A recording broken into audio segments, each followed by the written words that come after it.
Bonjour chers auditeurs de l'ODJ Média, notre chroniqueur de l'ODJ, Afid Fassifiri, partage son avis et sa réflexion, dans un article qu'il a intitulé « L'IA qui tue, l'IA qui sauve des vies », qu'on écoutera ensemble dans ce podcast. Notre journaliste ouvre sa réflexion de la manière suivante.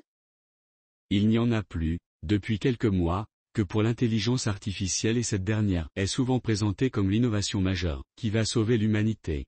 Seulement voilà, il a été établi que certains algorithmes de l'IA ont été utilisés par l'armée israélienne, pour identifier des cibles dans la bande de Gaza, et ont ainsi contribué à tuer des milliers de Palestiniens. Il n'y a toujours pas de moratoire pour l'IA, et donc toujours pas d'éthique, concernant les usages qui pourraient être faits. Si Israël s'en est servi comme arme dans sa guerre contre les civils, et pour tuer des enfants, c'est que malheureusement d'autres criminels, mafias, terroristes, mercenaires ou bandits s'en serviront à l'avenir. Et là, comme des groupes industriels et des gouvernements s'en sont emparés pour des fins militaires, de renseignement, ou carrément commerciales, il ne sera plus jamais question d'éthique ou de moralité. On ne le sait que trop bien malheureusement, science sans conscience n'est que ruine de l'âme et mort de la civilisation. L'IA pour prévenir les catastrophes naturelles. Il est encore heureux que l'IA puisse servir d'autres desseins, comme prévenir les catastrophes naturelles. Effectivement, avec son outil de prévision Floodub, déployé dans 80 pays, Google repère et signale les risques d'inondation. La plateforme Floodub repère et signale ainsi les risques d'inondation jusqu'à 7 jours à l'avance. L'Inde a été le premier pays à bénéficier de la plateforme de prévision Floodub. Avant que le Gange ne soit en crue, en 2019. L'intelligence artificielle pourrait aussi anticiper les incendies de forêt.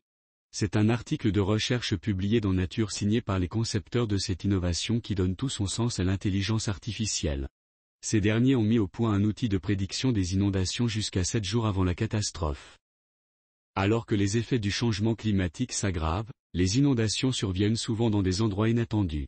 Notre objectif est d'utiliser nos capacités de recherche pour prévenir les inondations urbaines comme les crues soudaines. Affirmait Yossi Mathias, vice-président de l'ingénierie et de la recherche chez Google. L'auteur termine son article en ces termes. Une plateforme d'autant plus utile que plus les pays sont pauvres, moins ils disposent d'outils de prédiction. Selon la Banque mondiale, 1,8 milliard de personnes, plus de 1 terrien sur 5, sont exposées à des risques importants en cas d'inondation grave. Ces dommages s'élèvent à 82 milliards de dollars par an dans le monde, chiffre l'assureur suisse RE. La recette de Google? Combiner le modèle hydrologique, qui prévoit la quantité d'eau dans les rivières, et le modèle d'inondation, qui prédit quelles zones seront touchées jusqu'à quel niveau l'eau. Montrait inutile d'énumérer les immenses perspectives que pourrait permettre l'IA, surtout lorsqu'il s'agit d'humaniser des sociétés humaines en proie à des dérives meurtrières, et en particulier celles en rapport avec la loi du plus fort. Rédigé par Afid Fassifiri. Merci d'avoir écouté ce podcast de l'ODJ Média. N'hésitez surtout pas à nous suivre sur nos réseaux sociaux, Instagram, Facebook, TikTok, LinkedIn et Twitter.